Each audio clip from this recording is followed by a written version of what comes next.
அலைக்கும் வரஹ்மத்துல்லாஹி வபரகாத்து. ஐனமா தக்குனு எதிரிக்கும் மௌத். நீங்கள் எங்கே இருந்தாலும் இறப்பு உங்களை நிச்சயமாக வந்தடைந்தே தீரும் என்று இறைவன் அல் குர்ஆன் ஷெரீஃபில் இவ்வாறு சொல்கிறான். பிறப்பு என்று ஒன்று இருந்தால் இறப்புங்கிறது ஒரு நியதி தானே. அப்போ அந்த பிறப்பினுடைய விஷயத்தில் எந்த அளவுக்கு நம்ம பேசப்பட்டோமோ, இறப்பினுடைய நிகழ்வில் பேசப்படுவதான நம்ம வாழ்க்கையினுடைய யதார்த்தமாக அமையும். இறப்பிற்கு பின்னால் நம்ம எப்படி பேசப்படுறோமோ அதுதான் நம்ம வாழ்ந்த வாழ்க்கையினுடைய அர்த்தமாக அமையும். நபித்தோழர் ஒமர் பின் ஹத்தாப் ரலியல்லாஹு அன்ஹு அவர்கள் அறிவிக்கக்கூடிய ஒரு ஹதீஸு சஹீஹுல் புகாரியில் பதிவு செய்யப்பட்ட நபிகள் நாயகம் ஸல்லல்லாஹு அலைஹி வஸல்லம் அவர்கள் இவ்வாறு சொல்கிறாங்க.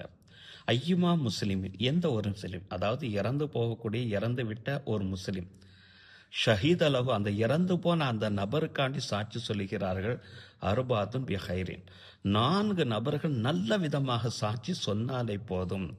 அதஹலஹுல்லாஹுல் ஜன்னா, அந்த இறந்து போன அந்த மனிதரை அல்லாஹு தாலா சொர்க்கத்தில் நுழைவித்து விடுவான் என்றார்கள் நபி ஸல்லல்லாஹு அலைஹி வஸல்லம். அப்போ தோழர்கள் கேட்குறாங்க, யாரை சொல்ல 4 நபர்களை தான் சொல்லணுமா? 3 நபர்கள் சாட்சி சொன்னா நபி ஸல்லல்லாஹு அலைஹி வஸல்லம் 3 நபர்கள் சாட்சி சொன்னாலும் அல்லாஹ் அந்த நபரை சொர்க்கத்தில் அனுப்பிடுவான். தோழர்கள் கேட்டாங்க, 2 நபர்கள் சாட்சி சொன்னா? 2 நபர்கள் சாட்சி சொன்னாலும் அல்லாஹு தாலா என்ன செய்வான்?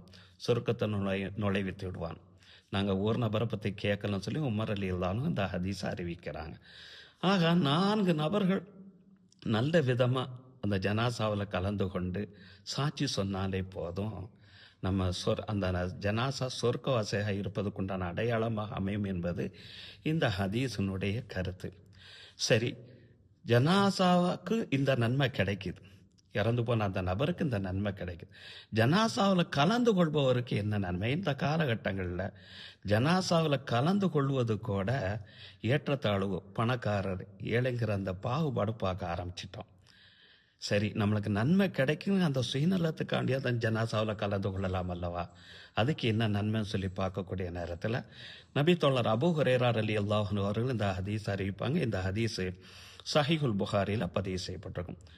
யார் ஒரு ஜனாசாவில் கலந்து கொள்கிறாரோ ஹத்தா யுஸல்லிய, அந்த ஜனாசாவுக்கு ஜனாசா தொழுகிற வரை யார் கலந்து கொள்கிறாரோ ஃபலஹு கீராத்தன், அவருக்கு ஒரு கீராத்த நன்மை கிடைக்கும்.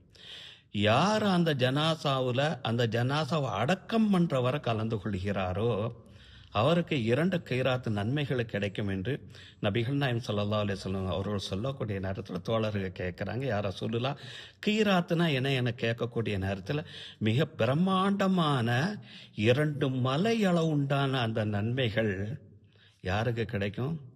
ஜனாசாவில் கலந்து கொள்ளக்கூடிய நபர்களுக்கு கிடைக்கும் என்றார்கள் நபிகள் நாயகம் ஸல்லல்லாஹு